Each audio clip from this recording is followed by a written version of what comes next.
नमस्कार मंडळी, दीपावलीच्या तुम्हा सर्वांना मनपूर्वक शुभेच्छा। दीपावलीचा पहिला दिवस वसुबारस म्हणजेच गोवत्स द्वादशी। प्रत्येक सणाच्या मागे पौराणिक कथा आहे, तशी वसुबारशीची पण आहे बरं का। पौराणिक कथा ऐकायला जरी ऑड वाटत असल्या तरीही त्या बोध कथा म्हणजेच मॉरल स्टोरी आहेत हे आपण विसरायला नको। या गोष्टी वाचून काही शिकलो तर पुढची पिढी ही अनुकरण करेल। चला तर मग वसुबारशीची गोष्ट काय आहे। आटपाट नगर होतं, तिथे एक शेतकरी आजी व तिची सुनबाई होती। शेतकरी म्हटलं तर गाई गुरं आणि पाळीव प्राणी असणार, त्यांच्याकडे गव्हाळी मुगाळी नावाची गायची 2 गोंडस वासरं होती। अश्विन महिन्यातील द्वादशीचा दिवस आजी सकाळी शेतावर निघाली होती। अगदी सहजपणे सुनेला हाक मारून म्हणाली, माडीवर जाऊन गहू आणि मूग काढून ठेव, गव्हाळी मुगाळी शिजवून ठेव। आणि ती शेतावर निघून गेली। इकडे सुनेनं माडीवरून गहू आणि मूग काढून ठेवले। तशीच ती गोठ्यात गेली। गव्हाळी मुगाळी वासरं उड्या मारत होती। त्यांना पकडून ठार मारलं, चिरलं आणि शिजवूनही ठेवलं। आणि दुपारी सासू येण्याची वाटही बघत बसली। सुनेने जराही विचार केला नाही की सासू गव्हाळी मुगाळी गहू आणि मुगाला उद्देशून म्हणाली असेल। असो, शेवटी ही गोष्ट आहे। आजी दुपारी घरी आली। सुनेने जेवण वाढलं। ते जेवण बघून आजी घाबरली। सुनेला विचारलं। तिने सर्व हकीकत सांगितली। तुम्ही म्हणाल्या होत्या गव्हाळी मुगाळी शिजवून ठेव। गैरसमजातून खूप मोठी चूक झाली म्हणून आजी झटकन ताटावरून उठली। देवासमोर जाऊन बसली, प्रार्थना केली। देवा,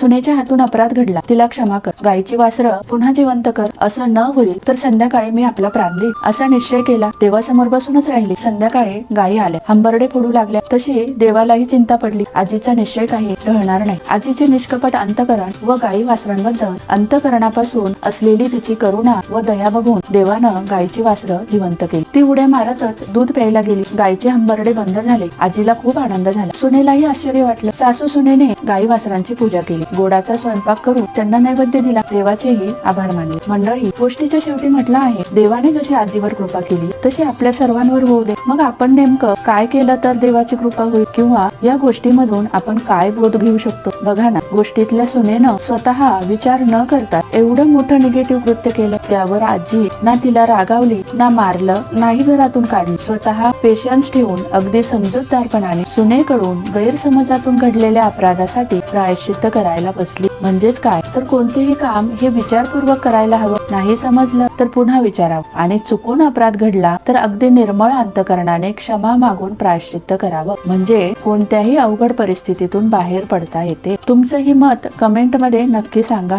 आणि हो, गायीचे महत्व तर सर्वांना माहितच आहे, म्हणूनच वसुबारस हा दिवस संपूर्णपणे गायीला समर्पित असतो। म्हणूनच या दिवशी तिची वासरासोबत पूजा करून कृतज्ञता व्यक्त करायची आहे। काही ठिकाणी उपवास केला जातो। स्वयंपाकात बाजरीची भाकरी व गवारची भाजी केली जाते। त्या दिवशी गहू आणि मूग खाऊ नये अशी प्रथा आहे। गायीचे दूध व त्यापासून बनलेले पदार्थही खाऊ नये असं म्हणतात। तर मंडळी, व्हिडिओ आवडला तर लाईक, शेअर आणि सबस्क्राईब करा। धन्यवाद।